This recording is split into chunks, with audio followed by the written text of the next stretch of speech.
Okay. So నిన్న మనకి 83లో ఏంటి అంటే మనకి దేహాత్మ భావన ఎవరైతే వింటారో వినిపిస్తారో వేరే వాళ్ళకి వాళ్ళందరికీ ఏమవుతుంది, దేహాత్మ భావన అనేది పోతుంది అనేది తెలుసుకున్నాము. తర్వాత మనకి 84 శ్లోకాల్లో ఏమి అంటే మనకి ఎలా అయితే మనం ఈ వృత్తాంతం ఏంటంటే ఎంతో దివ్య శోభితమైంది, భగవంతుడి గురించి కొంచెమే ఉన్నప్పటికీ కూడా ఈ జ్ఞానం ఏంటంటే మనల్ని భగవంతుడి దగ్గరికి తీసుకెళ్ళిపోతుంది. అల్టిమేటం భగవంతుడు ఏంటి అని చెప్పుంది కాబట్టి అది దివ్య శోభితమైంది అని చెప్పుకున్నాము. ఏంటంటే దీన్ని మనం కీర్తించడం మూలంగా ఏదైతే మనకి ఈ చాప్టర్ అంతా ఉందో, మిగతా ముందు మనకి 25 నుంచి 29 చాప్టర్ల వరకు కూడా ఇది మనని భౌతిక జగత్తుని అంతా కూడాను పావనం చేస్తుంది అని, అంతేకాకుండా మన హృదయాలను కూడా పవిత్రం చేస్తుంది. సో ఆటోమేటిక్గా ఆ పవిత్రం అయ్యేటప్పటికి మనలో అన్నీ కూడా మన మైండ్ బుద్ధి అన్నీ కూడా పవిత్రం అయిపోయి మనము ఆధ్యాత్మిక స్వరూపాన్ని తెచ్చుకోవడానికి తోడ్పడుతుంది. ఆధ్యాత్మిక స్వరూపం అంటే ఏంటి? హరే కృష్ణ. ఆధ్యాత్మిక స్వరూపం అంటే ఏంటి మాతాజీ?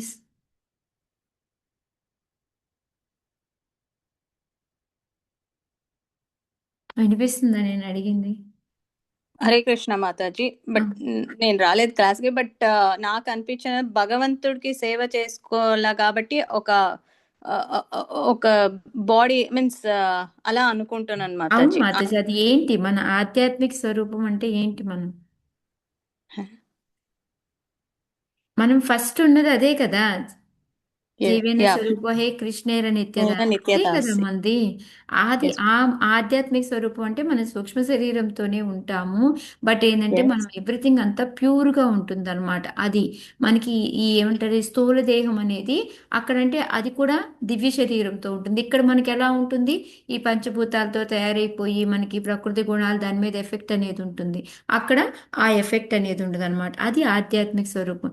ఎందుకు మనం ఆధ్యాత్మిక స్వరూపం తెచ్చుకోవాలి అంటే అక్కడికి ఎలిజిబుల్ అదే అన్నమాట. మిగతా మామూలు ఈ భౌతిక దేహంతో మనం వెళ్ళాలి. కానీ కొంతమంది రేరుగా వెళ్తారు, అది చాలా తక్కువ. బట్ మనం లాంటి వాళ్ళం మనం వెళ్ళలేము. అందుకే మనకి ఈ ఆధ్యాత్మిక స్వరూపం తెచ్చుకోవడానికి మనం ఫస్ట్ హృదయాన్ని పవిత్రం చేసుకోవాలి, మన బుద్ధిని మనసుని పవిత్రం చేసుకోవాలి. ఇవన్నీ చేసుకున్నప్పుడే మనం అది తెచ్చుకోగలుగుతాము అనేది ఇక్కడ చెప్తూ ఉన్నారనమాట. సో ఓవరాల్గా ఏంటి, దేహాత్మ భావన పోతుంది, మనకి ఆధ్యాత్మిక స్వరూపం తెచ్చుకోవడానికి ఉపయోగపడుతుంది. ఈ భవబంధాల నుంచి కూడా మనము బయటపడిపోతాము. ఇంకో భౌతిక జగత్తులో మనం తిరగాల్సిన, అంటే ఈ భౌతిక జగత్తులో పరిభ్రమించాలి, తిరుగుతూ ఉంటాం కదా, అది చెయ్యాల్సిన పని లేదు అని తెలుసుకున్నాం అనమాట. సో 88లో ఇంకా ఏం చెప్తున్నారో మనం చూద్దాం. అధ్యాత్మ అధ్యాత్మ పారోక్షమిదం మయాధిగతమద్భుతం ఏవం శ్రియాశ్రమ పుంస చిన్నో ముత్ర చ సంశయః. హరి కృష్ణ. ఎవరు చదవండి మాత. చదవాలా మాతాజీ? చదవండి మాత. ఆధ్యాత్మ పార్యోక్షమిదం మయాదిగతమద్భుతం ఏవం శ్రియాశ్రమః పుంసాచ్చిన్నో మూత్ర చ సంశయః. ఇచ్చట ప్రామాణికంగా వర్ణించబడినట్టి పురంజనుని వృత్తాంతమును నేను నా గురుదేవుని నుండి వింటిని. అది ఆధ్యాత్మిక జ్ఞానపూర్ణమైనట్టిది. మనుజుడు ఈ దృష్టాంతం యొక్క ప్రయోజనము నెరగగలిగినచో నిక్కముగా దేహాత్మ భావన నుండి బయటపడి దేహాంతర ప్రాప్తిని గూర్చి చక్కగా నెరగగలడు. దేహాంతర ప్రాప్తి అనగా వాస్తవముగా నేమో ఎరుగని వాడు కూడా ఈ వృత్తాంతమును అధ్యయనం కావించి దానిని పూర్తిగా అవగతము చేసుకొనగలడు. హరే కృష్ణ మాతాజీ. హరే కృష్ణ. సో ఈ శ్లోక ఎవరు చెప్తున్నారు?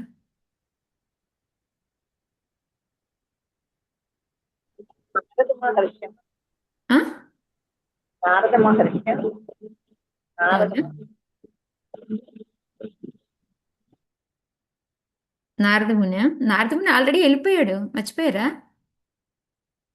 80వ శ్లోకాల్లోనే ఆయన వెళ్ళిపోయాడు సిద్ధలోకానికి. మైత్రేయుడు. యా. ఎవరెవరికి చెప్తున్నారు ఈ వృత్తాంతం? నారదుల వారు చెప్తున్నారు. బట్ ఇది మళ్ళీ ఎవరికి ఎవరు చెప్తున్నారు గుర్తు తెచ్చుకోండి. మైత్రేయుడు విదురుడికి చెప్తున్నారు. ఎస్. సో ఇప్పుడు ఈ శ్లోకం ఎవరు చెప్పినట్టు? మైత్రేయుడు. మైత్రేయుడు చెప్తున్నారు. సో ఇది మీరు ఆ కంటిన్యూటీ గుర్తుపెట్టుకోవాలన్నమాట. ఇక్కడ మైత్రేయుడు చెప్తున్నాడు విదురుడితోటి, నేను ఈ వృత్తాంతాన్ని మా గురువు దగ్గర నుంచి వినున్నాను నేను అని చెప్పి చెప్తూ ఉన్నారనమాట. ఆయనకి గురువు విదురుడికి గురువు, విదురుడు కాదు, మైత్రేయుడికి గురువు ఎవరు అంటే నాకు గుర్తులేదు. బట్ కానీ ఏంటంటే ఆయన ఎవరి దగ్గర నుంచి ఈ జ్ఞానం అంతా తెలుసుకున్నాడు, ఇదంతా ఎవరి దగ్గర నుంచి విన్నాడు? మాతాజీ కృష్ణ దగ్గర నుంచే వింటారు కదా మాతాజీ. ఆయన కొంత కృష్ణ ప్రభాస్ దగ్గర నుంచి, కొంత పరాశరుని నుంచి మాతాజీ. కాదు. ఉద్ధవా మాతాజీ, నాకు యా గుర్తురావట్లేదు. ఉద్ధవ. ఎందుకంటే ఉద్ధవ్కి చెప్తూ ఉన్నప్పుడే కదా వింటాడు. తర్వాత కొంత ఉద్ధవ్ మళ్ళీ ఆయనకి చెప్పేసి వెళ్ళిపోతాడు అనమాట. కొంత నాలెడ్జ్ మనము ఎప్పుడైతే సెకండ్ క్యాంటో ఎండింగ్ థర్డ్ క్యాంటోలో చూస్తే ఉద్ధవాన్ని కలిసినప్పుడు ఆ ఉద్ధవ ఏం చెప్తాడు, నువ్వు వెళ్ళి మైత్రేయుడిని కలువు, మైత్రేయుడికి అంతా కూడా తెలుసు, ఆయన చెప్తాడు నీకు అని చెప్పేసి చెప్తారు కదా. సో అదే అనమాట. సో ఈ విధంగా మైత్రేయుడు ఏంటంటే ఒక కృష్ణ దగ్గర నుంచి వినొచ్చు, ఆయన గురువు పరాశర ఆయన దగ్గర నుంచి వినొచ్చు, లేదా ఉద్ధవ నుంచి వినొచ్చు. సో ఏదైతే ఆయన గురువు దగ్గర నుంచి విన్నాను ఈ వృత్తాంతం అంటే ఇది ఎలా పడితే అలా వచ్చింది కాదు, గురు పరంపర నుంచి వచ్చింది, ప్రామాణికమైనది వృత్తాంతము అని చెప్పి మెయిన్గా తెలియచెప్పడం అనమాట. మనం అనుకుంటాం కదా ఏదో ఒక కట్టుకథ చెప్పారు అనుకొని, ఇది కట్టుకథ లాంటిది కాదు, ఎగ్జాక్ట్గా ప్రామాణికంగా గురువు ద్వారా వచ్చింది అనేది ఇక్కడ మనకి చెప్తూ ఉందన్నమాట. అంతేకాకుండా ఏంటంటే ఇప్పుడు దీన్ని తెలుసుకుంటే మనకి ఏం అర్థమైంది, ఈ వృత్తాంతం వల్ల మనకి ఏంటి ఇప్పుడు వచ్చిన రియలైజేషన్ ఏంటంటారు?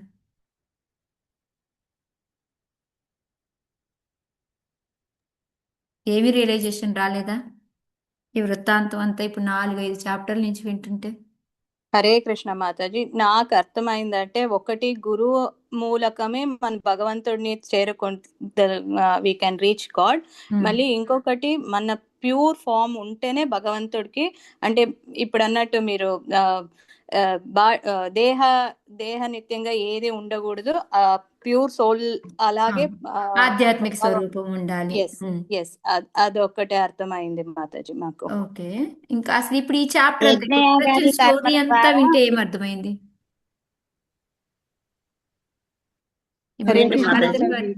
హరే కృష్ణ.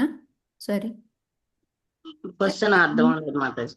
ఇప్పుడు నారదుల వారు పురంజనునికి చెప్పినందువలన, ఇప్పుడు మనం అదంతా విన్నందువలన మనకు వచ్చిన రియలైజేషన్ ఏంటి, మనం ఏం నేర్చుకున్నాం? మన ఇంద్రియాలను అదుపులో పెట్టుకోవాలి, వాటి మీద కోరికలు పెంచుకోవద్దని అర్థమైంది మాకు. ఓకే, దేహాత్మ భావం నుంచి బయటికి రావాలి అని చెప్పి తెలిసింది. ఓకే, దేహాత్మ భావం. ఇంకా మాతాజీ యజ్ఞయాగాది కర్మలు అవన్నీ చేయటం వల్ల భగవంతుని తెలుసుకోలేము, నేనే భగవంతుని ఇప్పటిదాకా కంప్లీట్ గా తెలుసుకోలేకపోయాను, సో భక్తి మార్గం చేయటం అనేది ఉత్తమం అనేది చెప్తారు మాతాజీ. నాకు ఓకే, వెరీ గుడ్.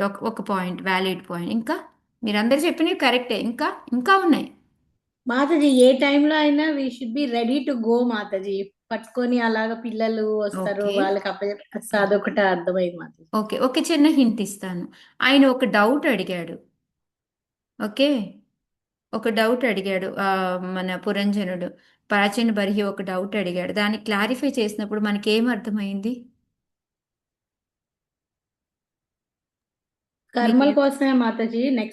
నెక్స్ట్ ఎలా అనుభవిస్తామని అంటే మన దేహాంతరం అనేది ఎలా ఒక్కొక్క దేహం నుంచి ఇంకో దేహంకి ఎలా మారుతాము, ఇదంతా కూడా తెలుసుకున్నామా లేదా మనం? మనకి నెక్స్ట్ ఎలా వస్తుంది, అది కదా మెయిన్ నేర్చుకుంది మనం ఇందులో. అందుకే మనకి వద్దు బాబో ఇంకా ఈ విధంగా ఈ నరక యాతనొద్దు, మనల్ని తీసుకొని పోతా ఉంటారు, ఈ దాంట్లో ఎన్నో ఇబ్బందులు పడతాము, మనతో పాటు మళ్ళీ కోరికలు వస్తూ ఉంటాయి, ఈ మైండ్ కోరికలను బట్టి మళ్ళీ నెక్స్ట్ బాడీ వస్తుంది, ఆ నెక్స్ట్ బాడీ సూక్ష్మ శరీరం, స్థూల శరీరం, ఇవన్నీ కూడా నేర్చుకున్నాం కదా మనం. సో అంటే మనకి నెక్స్ట్ దేహాంతరం అంటే నెక్స్ట్ బాడీ ఎలా దొరుకుతుంది, ఏ విధంగా అనేది ఈ సాంఖ్యతత్వం అంతా కూడా మనం నేర్చుకున్నామా లేదా? ఎస్ మాతాజీ. మెయిన్ అది మనం నేర్చుకుంది ఇందులో. సో దీనివల్ల ఏమవుతుంది, మనకి ఇప్పుడు విరక్తి అనేది వస్తుంది. చిచి ఇన్ని జన్మల బాబోయ్ వద్దురా బాబు, ఈ కోరికలు వద్దు, జన్మలు వద్దు, నాకు బెటరు సొల్యూషన్ చెప్పున్నాడు నారదుల వారు, నేను అది ఫాలో అవుతాను అని ఏదైతే ఉషామాత చెప్పిందో, గురువుని పట్టుకొని ఆధ్యాత్మిక జ్ఞానం నేర్చుకొని అన్ని మైండ్ని అన్నిటినీ ప్యూరిఫై చేసుకొని నేను భగవంతుడి దగ్గరికి వెళ్తాను అని. సో మెయిన్గా మనకి రెండు విషయాలు తెలుస్తాయి అన్నమాట దీంట్లో నుంచి. ఇందాక ప్రసన్నలక్ష్మి చెప్పినట్టు ఈ కర్మకాండలు, ఇవి యజ్ఞాలు, యాగాదులు ఇవన్నీ చేసినా కూడా ఆ బ్రహ్మ భువనాల్లోక పునరావర్తినో అర్జున. ఎప్పుడైనా సరే భగవద్గీత మనకి కాన్సెప్ట్ ఇస్తుంది, మనకి ఏంటి అనేది. దానికి ఎక్స్ప్లెనేషను లేకపోతే చేసి చూపించింది ఎగ్జాంపుల్ మనకి శ్రీమద్ భాగవతంలో ఉంటుందన్నమాట. సో మనకి భగవద్గీతలో ఏంటి, ఆ బ్రహ్మ భువనాల్లోక పునరావర్తినో అర్జున, ఆ శ్లోక ఏదైతే ఉందో, నువ్వు యజ్ఞాలు యాగాలు ఎన్ని చేసినా మళ్ళీ తిరిగి వెనక్కే రావాలి అని. మళ్ళీ ఇంకోటి 8th చాప్టర్లో శ్లోక మనకి ఏంటిది, ఇంకో కాన్సెప్ట్ ఏంటిది, 8th చాప్టర్ కూడా హింట్ ఇచ్చాను నేను మీకు. అంతకాలేచ మామేవ స్మరన్ ముక్త్వా కలేవరం. ఆయన పురంజనుడు ఏంటి, ఎప్పుడైతే భార్య గురించి ఆలోచిస్తూ ఉన్నాడో ఆయన మళ్ళీ లేడీ ఫామ్ తీసుకున్నాడు అనమాట. సో ఈ విధంగా ఏంటంటే మనకి ఎన్నో లెసన్స్ అనేవి మనకి దీని నుంచి వస్తున్నాయి. మెయిన్గా దేహాంతరం అనేది ఎట్లా, మనకి ఇంకో బాడీ ఎలా వస్తుంది, అసలు ఏ విధంగా అనేది మొత్తం కూడా డీటెయిల్గా మనం తెలుసుకున్నాం అనమాట. అది ఇక్కడ. సో ఎప్పుడైతే అది తెలుసుకున్నామో మనకి ఏమవుతుంది అంటే ఈ ఎంజాయ్ చేయాలి అనే ప్రవృత్తి అనేది తగ్గుతుంది. అదే ఇక్కడ చెప్తున్నారనమాట. ఎప్పుడు దేహాంతర ప్రాప్తి అనగా వాస్తవముగానేమో ఎరగని వాడు కూడా ఈ వృత్తాంతం మధ్యమును కావించి దాన్ని పూర్తిగా అవతగతం చేసుకునగలడు. ఎప్పుడైతే 25 నుంచి 29 చాప్టర్ల వరకు చదువుతాడో వాళ్ళకి అర్థమవుతుంది, ఓహో ఈ దేహాంతర ప్రాప్తి అంటే ఏంటి, మనం ఈ శరీరాన్ని ఏ విధంగా వదులుతాము, మళ్ళీ ఇంకో శరీరాన్ని ఎలా పొందుతాము, దీని మధ్యలో ఏమేం జరుగుతుంది, ఇదంతా కూడా మనం తెలుసుకొని మనకు వద్దు అనేది వస్తుందన్నమాట. అది. సో ఇక్కడ మనకి ప్రపాదుల వారు ఏం చెప్తున్నారు అంటే అసలు మెయిన్ దీనికి కారణం ఏంటి, ఈ సంసారంలో పడి మనం తిరగడానికి మెయిన్ కారణం ఏంటి అంటే మనము భార్యాభర్తలు కలిసి ఈ ఏదైతే మనము మైథునం అనేది ఉంటుందో ఆ దానికి ఆకర్షితులైపోయి ఆ విధంగా పిల్లల్ని కంటాం. ఈ విధంగా మనము ఆ కలిసి జీవిస్తూ అనుకోకుండా అన్నిటికీ ఆకర్షించి పడిపోతూ మనం ఈ సంసార బంధనంలో పడి తిరుగుతూ ఉంటాము అని చెప్పి చెప్తూ ఉన్నారు. ఎప్పుడైతే ఈ ఇదంతా మనం తెలుసుకుంటామో దేని ద్వారా ఏమవుతుందంటే మనకి ఆ సంసార బంధనం మీద ఇంట్రెస్ట్ ఉండదు అనమాట. సో మనం ఒక భక్తుల్లాగా ఎంతవరకు ఉండాలో అంతవరకే ఉండి సంసారాన్ని లీడ్ చేస్తూ ఉంటాం అనమాట. అది ఇక్కడ ఎందుకంటారు దీనికి ఎన్నో ఎగ్జాంపుల్స్ కూడా ఇచ్చున్నారు నారదుల వారు ఈ చాప్టర్లోని. ఏమేమి ఎగ్జాంపుల్స్ ఇచ్చున్నారు మనకి వాటి మీద ఇంట్రెస్ట్ లేకుండా నార్మల్ లైఫ్ లీడ్ చేసేలాగా? ఏమేమి ఎగ్జాంపుల్స్ ఇచ్చున్నారు మనకి? దీంట్లోనే ఎగ్జాంపుల్స్ ఇచ్చారు బోల్డ్ అని.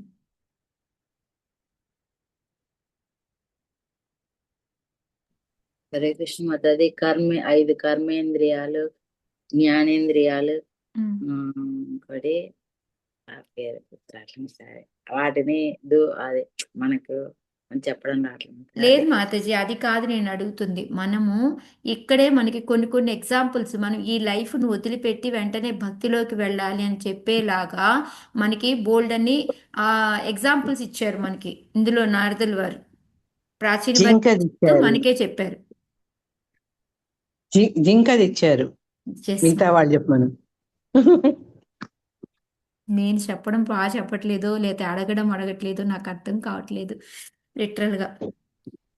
జింక ఎగ్జాంపుల్ మాతాజీ, నువ్వు తొందరగా వెళ్ళు భక్తికి అని చెప్పేసి ఇంకా చెప్పారు. అలా అయితే ఒక కుక్క పిల్ల గురించి కూడా చెప్పారు మాతాజీ. ఏంటిది?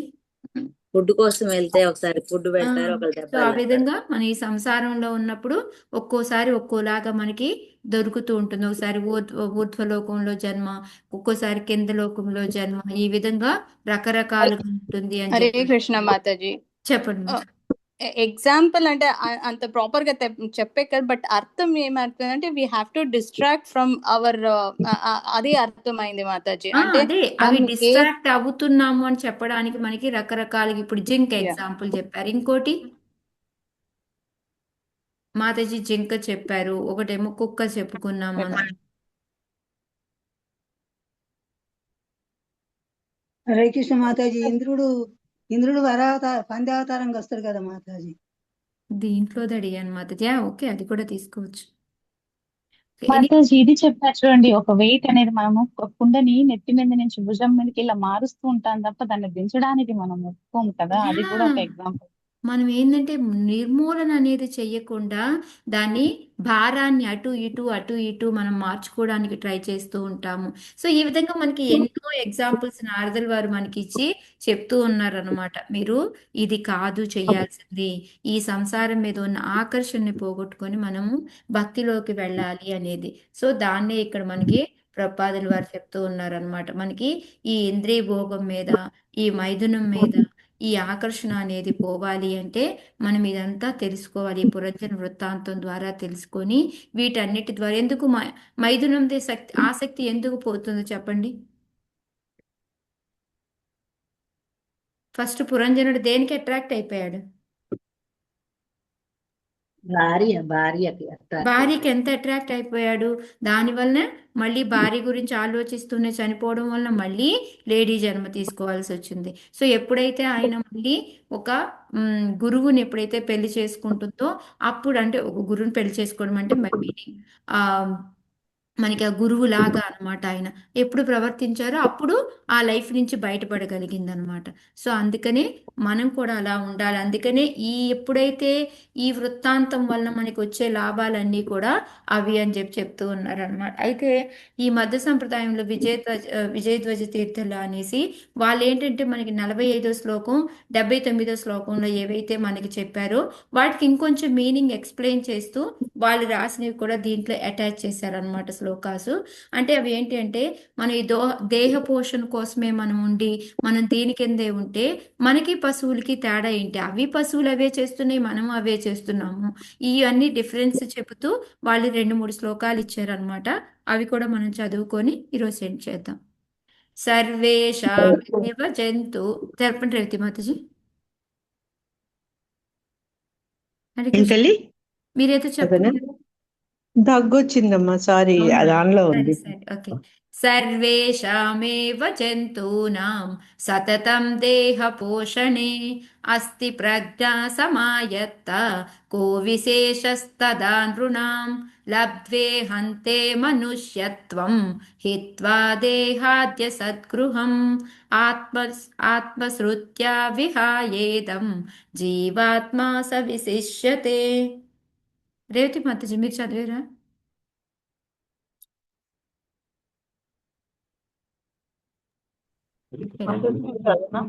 చదవండి కృష్ణ మాతాజీ.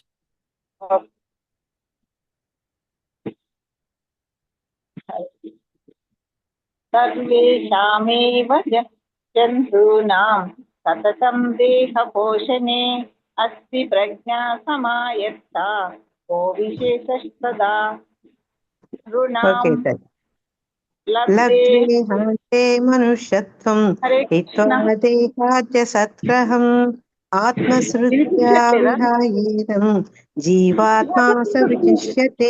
కృష్ణవేణి మాతాజీ మీరు ఒక శ్లోక చదివారు కదా, రేవతి గోపి మాతాజీ నెక్స్ట్ శ్లోక చదువుతున్నారు. సారీ మాతాజీ, అసలు నాకు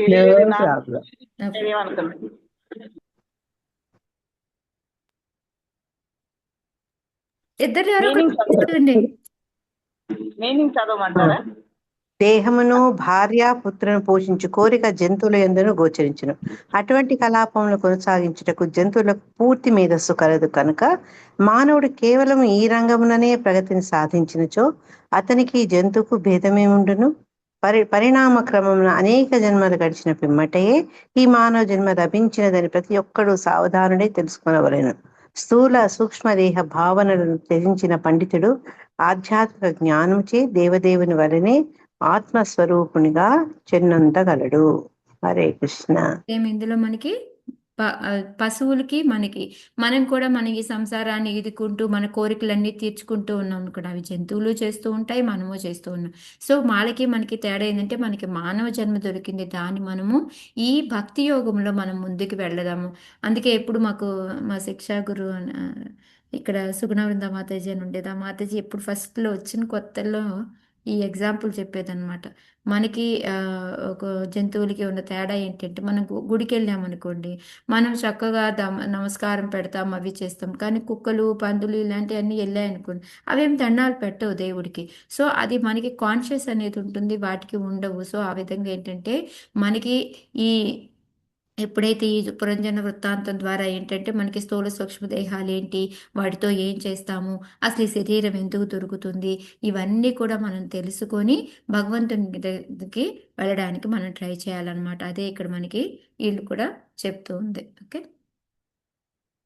సో మనకున్న ఈ కాన్షియస్ని భగవంతుడి గురించి తెలుసుకోవడానికి, భగవంతుడి దగ్గరికి వెళ్ళడానికి మనం ఉపయోగించుకోవాలి. అదే మానవ జీవితం యొక్క పూర్ణత్వం అనేది చెప్తూ ఉన్నారనమాట. భక్తి కృష్ణే దయా జీవేషు వైకుంఠ జ్ఞానమాత్మని యది స్యాదాత్మనో భూయాత్ అపవర్గస్తు సంశ్రుతేహి. చదవండి హరే కృష్ణ మాతాజీ. చదవండి సన్యాసి. భక్తి కృష్ణే దయా జీవేష్ వైకుంఠ జ్ఞానమాత్మని యది స్యాదాత్మనో భూయాత్ అపవర్గస్తు సంస్కృతే. మాతాజీ సారీ, వైకుంఠ కాదు అకుంఠ జ్ఞానం. మాతాజీ సారీ, నేనే తప్పు చదివాను. ఓకే, నేను కింద చూడలేదు. యా. భక్తి కృష్ణే దయా జీవేషు అకుంఠ జ్ఞానమాత్మని యది స్యాదాత్మనో భూయాదపవర్గస్తు సంస్కృతే. జీవుడు కృష్ణ భక్తిలో వృద్ధి చెందనితో ఇతరుల ఎడ దయ చెందినచో మాతాజీ, కలవాడైనచో. చందని కాదు, చెందినచో. ఇక్కడ అలా పడ్డది. వృద్ధి చెందినచో ఇతరుల ఎడ దయ కలవాడైనచో ఆత్మానుభూతిని గూర్చిన అతని ఆధ్యాత్మిక జ్ఞానము పరిపూర్ణమైనచో శీఘ్రమే సంసార బంధం నుండి ముక్తిని బడయును. మనకి 79 శ్లోకాలు భగవంతుడే పూర్తిగా అనేసి మనం ఎప్పుడైతే నమ్ముకుంటామో, ఆయన సృష్టి స్థితి లయ చేసేది, అందరినీ కూడా ఆయన మీద ఆధారపడి ఉన్నాము అని తెలుసుకొని ఆయనకి సరెండర్ అవ్వాలి అని చెప్పారు కదా నారదుల వారు లాస్ట్ ఫైనల్ శ్లోక. సేమ్ అదే అనమాట. మనం ఏం చేయాలి అంటే కృష్ణ భక్తిలోకి ముందుకు వెళ్ళాలి, ఇంకొకరికి దయ చూపించాలంటే ఇంకొకరికి తెలియని వాళ్ళకి దాని గురించి చెప్పడం అవి చేసుకుంటూ మనం ఆధ్యాత్మిక జ్ఞానాన్ని పెంపొందించుకుంటూ అప్పుడే మనం ఈ సంసార బంధం నుంచి బయటపడగలము అనేసి చెప్తూ ఉన్నారనమాట. ఓకే, సో మెయిన్గా దీని మీద ఏంటంటే మనం భగవంతుడి యొక్క దాసులమి అని తెలుసుకొని దానికి తగ్గట్టుగా మనం పని చేయడం అనమాట. అది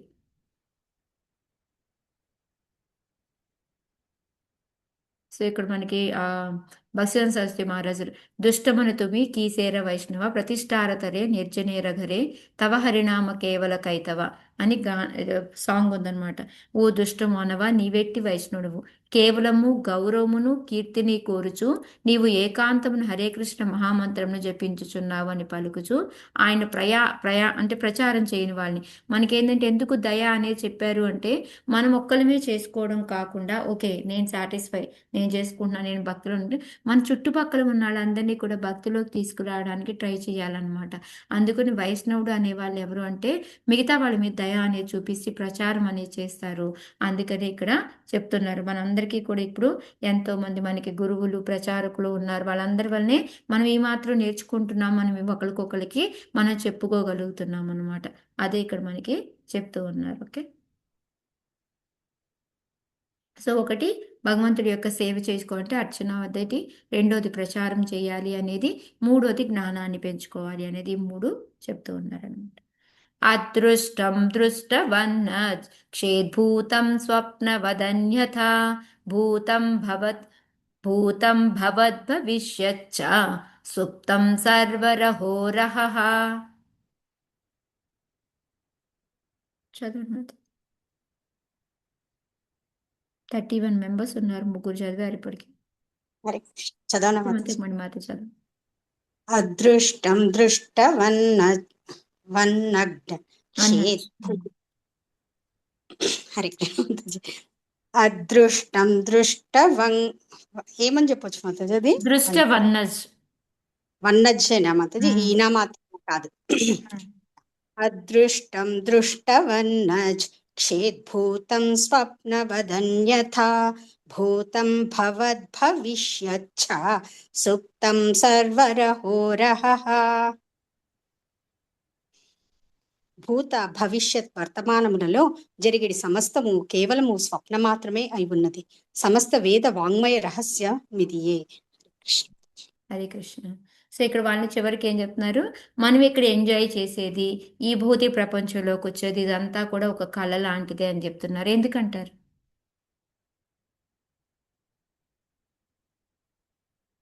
ఇది శాశ్వతం కాదు కదా మాతాజీ. నిద్ర నుంచి లేస్తే ఏ విధంగా కలబోతుందో ఇది కూడా అంతే ఉండదు, శాశ్వతం కాదు అని. యా, ఎందుకంటే మనము నిజమైన కళ్ళలో నుంచి లేవడము అంటే ఏంటి, స్వప్నంలో నుంచి బయటికి రావడం అంటే ఈ భౌతికం మీద ఉన్న అట్రాక్షను, ఈ కోరికలు ఇవన్నీ తగ్గించుకొని మనలో ఉన్న ఏమంటారు కృష్ణ చైతన్యాన్ని మనము వృద్ధి చేసుకోవడము అనేది అనమాట. సో అందువల్ల అందులో వచ్చాము అంటే ఈ కళ అంతా కూడా చిన్న చిన్నగా పోతూ ఉంటుంది అనమాట. అందుకని ఇక్కడ మనకి అది చెప్పారు. సో కర్మకాండ అనేది మనకి ఏంటంటే చేస్తాము, భవిష్యత్తులో సుఖము అనుకుంటాము. నిన్నే ఒక ప్రభువు చెప్పారు, సుఖం ఆనందం అంటే ఏంటి, సంతోషం అంటే ఏంటి, ఏంటి డిఫరెన్స్ ఆనందానికి సంతోషానికి? మాతాజీ రెండిట్లో ఏది గొప్పదో చెప్పండి నాకు, నేను చెప్తాను దాని ఆన్సర్. నువ్వే చెప్పు. సరే, ఆనందం అంటే అది టెంపరీ మాతాజీ, అంటే కొద్దిసేపటికి అది ఉండదు. సంతోషం అనేది అంటే అది అంటే పెరుగుతూ ఉంటుంది. సంతోషం అనేది దానికి దేనికి కూడా తరగంది అని అర్థం మాతాజీ. నాకు కొంచెం కన్ఫ్యూజ్ అయింది ఈ రెండు వర్డ్స్, అందుకనే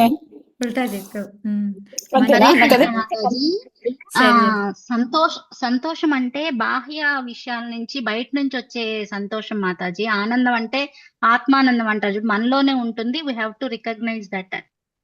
మనలో ఉంటుందని కాదు. ఎట్లా అంటే ఇప్పుడు సంతోషం అనుకోండి, ఇప్పుడు నేను ఏదైనా ఒక తినాలి అనిపించింది, గులాబ్ జాము చేసుకున్నాను, తినేసాను, సో అప్పుడు వస్తుంది ఆనందం. అలానే ఒకటికి 3 సార్లు అదే గులాబ్ జామ్ చేసుకొని తిన్నా అనుకోండి, సేమ్ ఆనందం సేమ్ సంతోషం వస్తుందా నాకు? రాదు మాతాజీ. ఇప్పుడు అదే 4-5 సార్లు నాకు ప్రతి ఒక్కళ్ళ ఇంటికి వెళ్ళినప్పుడు గులాబ్ జామే పెట్టారనుకోండి, సేమ్ థింగే, కానీ మళ్ళీ ఆ సంతోషం ఉండదు. అంటే అది ఎలా ఉంటుంది అంటే పెరగదు ఆ సంతోషం. మళ్ళీ అదే సేమ్ పని చేసినా కూడా విరక్తి వస్తుంది అనమాట మనకి. అందుకని అది సంతోషం. అదే ఆనందం అంటే ఏంటంటే అది పెరుగుతూనే ఉంటుంది. ఈరోజు మనము భగవంతుడికి ఒక డ్రెస్ కుట్టి వేసుకున్నాము, ఒక ప్రసాదం చేసి పెట్టాము, అదే ప్రసాదం మళ్ళీ ఇంకో డ్రెస్ కుట్టి వేసామనుకోండి, అయినా సరే ఇంకో కొంచెం ఆనందం పెరుగుతుంది తప్ప ఆ మొన్న వేసింది కదా మళ్ళీ అదే కదా అని అలా అనిపిస్తుందా మనకి? ఇప్పుడు తిరుపతి ఉంది, మళ్ళీ బుర్జ్ ఖలీఫా ఉంది. బుర్జ్ ఖలీఫాని చూసి వచ్చిన రోజు ఫస్ట్ రోజు వావ్ చాలా బాగుంది, సుఖంగా ఉంది, సంతోషంగా ఉంది. అదే మళ్ళీ తిరుపతి వెంకటేశ్వర స్వామి దగ్గరికి వచ్చాం, చాలా బాగుంది, చాలా ఆనందం ఉంది. మళ్ళీ రెండోసారి వెళ్తే బుర్జ్ ఖలీఫాకి ఏమనిపిస్తుంది? తిరుపతి అయితే మళ్ళీ వెళ్ళాలనే అనిపిస్తూ ఉంటుంది మాతాజీ. అది అనిపిస్తుంది మాతాజీ. అది ఆనందం పెరుగుతూ ఉంటుంది, దానికి ఏం ఉండదు, నెవర్ ఎండింగ్ అనమాట. అది ఓకే ఒక లెవెల్కి వెళ్ళాము అంటే ఇంకప్పో ఈ ఆనందం ఇదే ఎండింగ్ అంటే కానే కాదు, దానికి ఇంకొంచెం వస్తూనే ఉంటుంది అనమాట. ఇప్పుడు దామోదరి ఉంది, ఎప్పుడు వాళ్ళ అక్కడ టెంపుల్లో తనకి రాధారాణికి డ్రెస్ వేసినప్పుడల్లా ఏ రోజుకి ఆ రోజే అనుకుంటుంది, ఈ రోజు డ్రెస్ వేస్తే ఎంత అందంగా ఉందో రాధారాణి అనుకుంటుంది. మరుసటి రోజు ఇంకా ఈ డ్రెస్ ఇంకా సేమ్ డ్రెస్ మళ్ళీ ఇంకో రోజు వేసినా కూడా ఇంకా అందంగా ఉంది. సో అది ఏంటంటే అది అన్లిమిటెడ్ అనమాట. అది వస్తూనే ఇంకా పెరుగుతూనే ఉంటుంది ఆనందం అనేది. సంతోషం అనేది ఏంటంటే సేమ్ థింగ్ చేసినప్పుడు పెరగదన్నమాట, అది డిఫరెన్స్. సో ఇక్కడ నాకు మన గురు మహారాజ్ ఇచ్చిన పేర్లు గుర్తుకొస్తుంది, సేవానందం, పరమానందం, బ్రహ్మానందం. అంటే అది పెరుగుతూ పెరుగుతూ పెరుగుతూ ఉంటుంది అనమాట, లిమిట్ ఉండదు, లిమిట్లెస్ ఆనందం అది. సో ఈ విధంగా ఏంటంటే సారీ మాతాజీ, అదే నాకు ఎప్పుడు అనిపించేది భాగవతంలో మొత్తం కృష్ణ గురించే ఉంటది, ఆయన గురించే పొగుడుతాడు అంటే ఏమింటాం ఒక్కరి గురించి అన్ని క్యాంటోస్ అనుకునేదాన్ని నేను. అప్పుడు అర్థం కాలేదు, అంటే నేను ఫస్ట్ క్యాంట్ అయిపోగానే ఇక నేను మానేస్తానేమో అనుకున్నాను నేను, నిజం చెప్పాలంటే. తర్వాత కొంచెం క్యూరియాసిటీ పెరిగిన తర్వాత ఇంకా అనిపించింది మాతాజీ, అంటే ఒక్కరి గురించి అంతగా అంటే ఎంత విన్నా ఇంకా ఆనందం పెరుగుతుందే తప్ప అయ్యో అంటే ఆ బోర్ కొడుతుంది అనేది లేకపోవడం అనేది ఉంటుంది చూడు మాతాజీ. అది మనకి భక్తిలో అంటే మెయిన్గా మన పాత్రలో నాకు కనపడింది మాతాజీ. ఇక్కడ అదే చెప్తున్నారు, కర్మకాండలో ఉండి మనం ఎంత భౌతికమైన సుఖాని కోసం మనం పని చేసినప్పటికీ కూడా అవి స్వప్నం లాంటివే, అవి వస్తూ పోతూ ఉంటాయి అన్నమాట. కానీ భగవంతుడి సేవతో ఉన్నవేంటి అంటే మనల్ని మాయలో పడేయకుండా ఆనందం వైపు దారి తీస్తూ ఉంటాయి అన్నమాట. అదే ఇక్కడ మనకి ఇందులో చెప్తూ ఉన్నారు. సో ఈ విధంగా ఈ చాప్టర్ని మనం ఫినిష్ చేసుకున్నాము. సో ఇప్పుడు చెప్పండి, రివిజన్ కావాలా లేదా ప్రాచీన అదే నెక్స్ట్ చాప్టర్ది మనము ఇది చదువుకొని రేపు మనం ఎప్పుడైతే కొత్త చాప్టర్ మొదలు పెడతామో రివిజన్ చేసుకొని కొత్త చాప్టర్ చెప్పుకుందాము. Choice is yours. మాతాజీ రివిజన్ చేయండి మాతాజీ, ఎలాగో ఈ 30 minutes కి పోతున్న భాగం అయిపోదు నన్ను అడిగితే. హరే కృష్ణ. సరే, ఓకే, హరే కృష్ణ. సో ఇప్పుడు మనము ఈ చాప్టర్లో మనకి మొత్తం కూడా 85 శ్లోకాలు ఉన్నాయి. సో రివిజన్ మొదలు పెడుతూ ఉన్నాను. ఐ థింక్ ఇది షార్ట్ ఫామ్ చేయలేను అనుకుంటా. హరే కృష్ణ. సో మనకి 85 శ్లోకాల్లో ఏంటి అంటే మనకి 1 నుంచి మనకి 25 శ్లోకాల వరకు కూడా మనకి ఫస్ట్ ఈ పురంజనుడు ఎవరైతే ఉన్నాడో హరే కృష్ణ తల్లి, రికార్డ్ చేస్తున్నావా? రికార్డులోనే ఉంది మాతాజీ, అసలు ఆపలేదు. నీకు నిన్నే పోస్ట్ చేశాను, రికార్డ్ కొట్టు. రికార్డులోనే ఉంది మాతాజీ. ఉందా? అయినా నాకు కనపడలేదు మొబైల్లో, సారీ. No problem. సో ఈ చాప్టర్ పేరు వచ్చేసి మనకి పురంజనుడు మన నారదుల వారి గురించి, నారదుల వారు మాట్లాడుకోవడం అనమాట. సో దీంట్లో మనకి 85 శ్లోకాలు ఉన్నాయి. ఈ 85 శ్లోకాల్లో కనుక మనం చూసాము అంటే 1 నుంచి 25 శ్లోకాల్లో చూస్తే నారదుల వారు ఏంటంటే ఆయన ఇప్పుడు వరకు ఏదైతే 25 నుంచి 28 చాప్టర్ల వరకు కూడా ఏమైతే పదాలన్నీ వాడారో ఆయన చెప్పే కథకి, సో అవన్నీ కూడా నాకేమీ అర్థం కాలేదు. ఎందుకంటే నేను యజ్ఞాలు చేస్తూ నాకు ఆత్మానుభవం, ఆత్మ సాక్షాత్కారం అనేవి నాకు లేవు. అందుకని నాకేమీ అర్థం కాలేదు.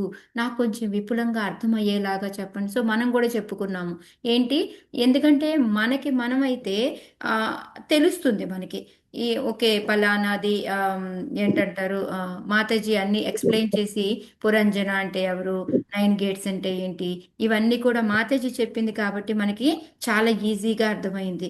కానీ విడిగా మనము అవేవి లేకుండా మామూలుగా చదవండి ప్రభుపాదుల వారి ఇది లేకుండా ఓన్లీ భావం ఒకటి చదివి మనం అర్థం చేసుకుందామా అంటే మన వల్ల కాదనమాట. సో అందుకని ఇక్కడ ఆయన అడుగుతూ ఉన్నారనమాట, నాకు అర్థం కాలేదు, నాకు కొంచెం విపులంగా చేసి చెప్తావా నువ్వు అని చెప్పేసి అడుగుతూ ఉన్నారనమాట.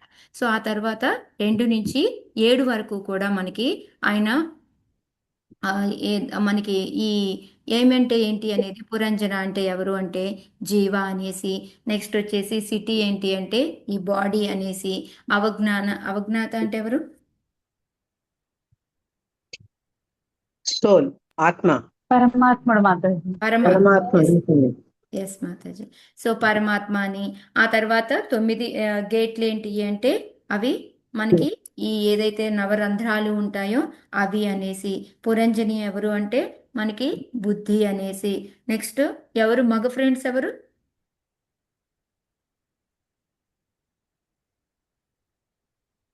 మగ ఫ్రెండ్స్ ఎవరు, వ్యాధులని చెప్పినట్టు కాళ్ళు చేతులు మగ ఫ్రెండ్స్ మాతాజీ 10 మంది. కర్మేంద్రియాల మాతాజీ. యా, కర్మేంద్రియాలు, జ్ఞానేంద్రియాలు, కర్మేంద్రియాలు, జ్ఞానేంద్రియాలు మాతాజీ. ఆ తర్వాత ఫిమేల్ ఫ్రెండ్, అది లేడీ ఫ్రెండ్స్ ఎవరు, ఆడవాళ్ళు, ఇంద్రియ అర్థాలు మాతాజీ. ఇంద్రియ అర్థాలు, కరెక్ట్ మాతాజీ. నెక్స్ట్ మనకి 5 గుడ్స్ స్నేక్ ఏంటిది,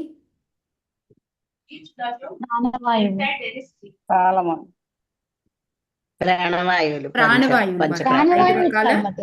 యా, ప్రాణ, పాన, అపాన ఉన్నాయి కదా, అవన్నమాట. నెక్స్ట్ ఏంటంటే మనకి 11th కూడా ఉంది మనకి ఒక సేవకురాలుగా, ఎవరు అది, మనస్సు మాతాజీ. సో ఈ విధంగా మనకి ఏంటంటే ఈ మొత్తం కూడా యా మాతాజీ మనస్సే 2 నుంచి 7 వరకు కూడా వీటన్నిటి గురించి చెప్తారనమాట. సో వీటిని చెప్పిన తర్వాత వీటి నుంచి మనము ఏం అర్థం చేసుకోవాలి అని అంటే, మెయిన్గా ఇవన్నీ కూడా మనల్ని బంధంలో కూర్చుతూ ఉంటాయి. అది మెయిన్గా మనం తెలుసుకోవాలన్నమాట. ఎప్పుడైతే ఈ మైండ్, సెన్సెస్ ఏమవుతూ ఉంటాయి అంటే మనల్ని ఈ బైండ్ చేస్తూ ఉంటాయి అన్నమాట. మనకి ఈ సెన్సెస్ని దాని కంట్రోల్లో పెట్టుకొని ఈ మైండ్ సెన్సెస్ని కంట్రోల్లో పెట్టుకుంటుంది. దానివలన మనం ఈ మెటీరియల్ ఎంజాయ్మెంట్ వైపు వెళ్తూ ఉంటాము అనేసి, అందువల్ల మనం ఇంకొక బర్త్ అనేది తీసుకుంటాము అనేది కూడా మనకి ఇక్కడ చెప్తూ ఉన్నారనమాట. నెక్స్ట్ మనకి 8 నుంచి 16 వరకు కూడా ఏంటంటే ఈ 9 గేట్లు ఏవైతే ఉన్నాయో ఆ 9 ఏంటి నవరంధ్రాలు. ఏంటి ఆ నవరంధ్రాలు? 2 కళ్ళు, 2 ముక్కు, నోరు, 5 ముక్కు ద్వారాలు, 2 చెవులు తాలూకావి, వెనకవి 2 గుదము, అవన్నీ కలిపి మొత్తం 9 ద్వారాలు. సో ఈ విధంగా మనకి 8 నుంచి 16 వరకు కూడా ఈ నవద్వారాల గురించి చెప్తారు. సో ఈ నవద్వారాల వలన ఏంటి అంటే 2 పనులు చేయొచ్చు. ఒకటి మంచిగా చేయొచ్చు, ఒకటి చెడుగా చేయొచ్చు. ఎట్లా అంటారు?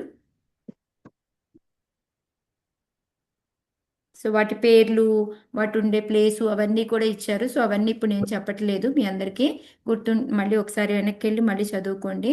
సో మనకి మంచివి వినొచ్చు, చెడువి మెటీరియల్ థింగ్స్ వినొచ్చు. ఇప్పుడు చెవులు ఉన్నాయి అనుకోండి, మెటీరియల్ థింగ్స్ వినొచ్చు, లేకపోతే స్పిరిచువల్వి ఆధ్యాత్మికమైనవి వినొచ్చు అనమాట. సో మనము దేని ద్వారా మనం చూస్ చేసుకోగలుగుతాము ఏం వినాలి ఏం లేదు అనేది? బుద్ధి ద్వారా. బుద్ధి ద్వారా, ఇంటెలిజెన్స్. అదే మనకి 17వ శ్లోకంలో బుద్ధి గురించి చెప్తారనమాట. సో ఎప్పుడైతే మనకి ఆ బుద్ధి అనేది ఉంటుందో మనకి అదేంటంటే ఒక్కొక్కసారి మనల్ని బుద్ధి ప్యూర్గా ఉందనుకోండి, శుద్ధంగా ఉందనుకోండి, మనల్ని ఆధ్యాత్మిక వైపు తీసుకెళ్తుంది. అలా కాకుండా ఇంప్యూర్గా అంటే శుద్ధంగా లేదు అనుకోండి, మనల్ని భౌతికత్వం వైపు తీసుకెళ్తూ ఉంటుంది అనమాట. సో అందుకనే ఈ సెన్సెస్ అన్నీ కూడాను ఈ ఎంజాయ్ చేయడం ఎలా చేస్తున్నాయి అంటే ఈ 9 గేట్ల ద్వారా ఎంజాయ్ చేస్తూ ఉన్నాయి అన్నమాట. సో కాకపోతే వీటిని ఎంజాయ్ చేయడానికి ప్రేరేపించేది ఏంటి అంటే ఈ మైండ్, ఇంటెలిజెన్స్ అన్నమాట. సో ఎప్పుడైతే మనం ఈ రెండింటిని కంట్రోల్లో పెట్టుకోగలుగుతామో ఆటోమేటిక్గా మనము స్పిరిచువల్గా ముందుకు వెళ్తాము అని చెప్పేసి, లేకపోతే మనం ఇక్కడే ఈ సంసార బంధనంలో పడి తిరుగుతూ ఉంటాము అనేది మనం నేనుగా నేర్చుకుంటుంది అనమాట. నెక్స్ట్ మనకి 17 తర్వాత 18, 19 నుంచి మనకి 20 వరకు కూడాను ఈ చారియట్ అన్నమాట. మనకి ఏదైతే ఒక రథం ఉందో ఆ రథం ఎగ్జాంపుల్ చెప్పుకొచ్చారనమాట. ఎవరికైనా గుర్తుందా ఏమిటి రథం గురించి? భగవద్గీతలో కూడా వస్తుంది మనకి, ఇక్కడ భాగవతంలో కూడా వచ్చింది.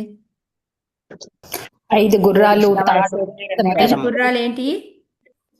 ఇంద్రియాలు మాత్రం. ఇంద్రియాలు. యా, నెక్స్ట్ దాని వెనకాల ఉన్న తాడు మనస్సు. ఎస్. బుద్ధి కృష్ణ మాతాజీ. బుద్ధి అది, బుద్ధి ఎక్కడ? రథసారథి బుద్ధి. యా. నెక్స్ట్ మనం కూర్చునే ప్లేస్ ఏంటిది? జీవుడు, జీవాత్మ, మనం. హృదయం. సో ఈ విధంగా మనకి 18 నుంచి 20 శ్లోకాల వరకు కూడా ఇవి వస్తాయి అన్నమాట. సో ఇవన్నీ మనకి 26వ చాప్టర్లో కూడా 1, 2, 3 శ్లోకాల్లో మాతాజీ మీ అందరికీ చెప్పారు. సో ఇంకా ఎక్స్ట్రాగా చాలా చెప్పారు. ఏమిటి అంటే ఈ 3 మోడ్స్ అనేవి పతాకాలు అనేసి, మనం చేసే కర్మలు మంచివి చెడ్డవి 2 ఉన్నాయంటే అవి చక్రాలు అనేసి, ఈ విధంగా మనకి చాలా వస్తాయి అన్నమాట. అవన్నీ ఒకసారి మళ్ళీ గుర్తు తెచ్చుకోండి మీరు అందరూ కూడాను. సో ఈ విధంగా అయిన తర్వాత 21 నుంచి 24లో అప్పుడు ఎప్పుడైతే ఆయన చక్కగా ఆ 9 గేట్ల ద్వారా చక్కగా ఎంజాయ్ చేస్తూ ఉన్నాడు ఆ పురాన్నంతా కూడాను, అప్పుడు ఎవరు ఎంటర్ అయ్యారు? చండవేగ. చండవేగ అంటే ఏంటిది? మృత్యు. చండవేగ ప్రాణవాయువు మాతాజీ. టైం కదా మాతాజీ చండవేగ అంటే? మృత్యు కాదా? మృత్యు ఏమనుకున్నాను మాతాజీ. మృత్యు పేరేంటిది గుర్తు తెచ్చుకోండి. మృత్యు పేరు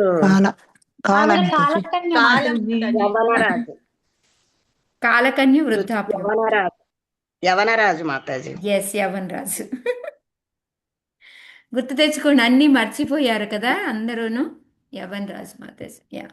ఆయన కింద ఒక తమ్ముడు ఉంటారు, ఎవరు?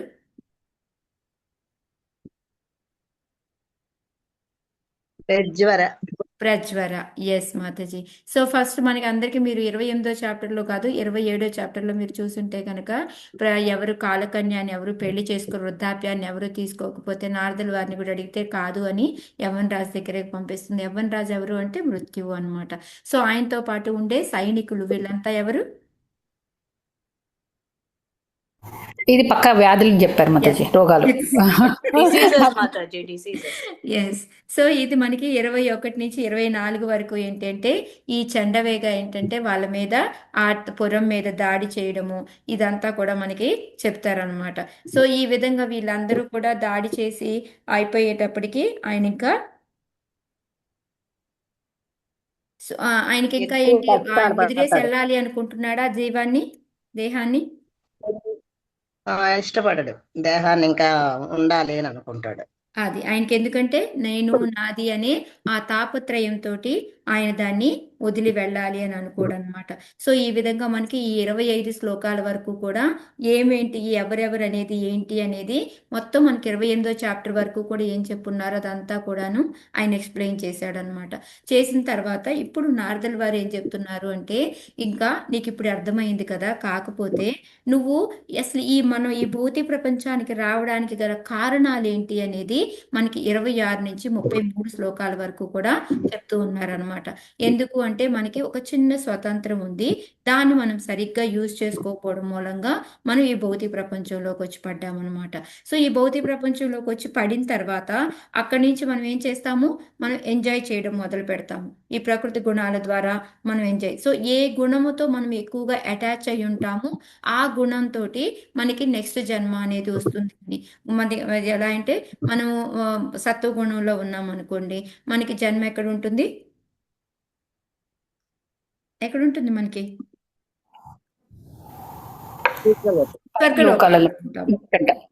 స్వర్గలోకాలు లేకపోతే పైన ఉన్న హెవెన్లీ ప్లానెట్స్ ఉంటాం కదా, అదే దేవతలు ఉంటారు కదా, అక్కడ ఉంటాము అనమాట.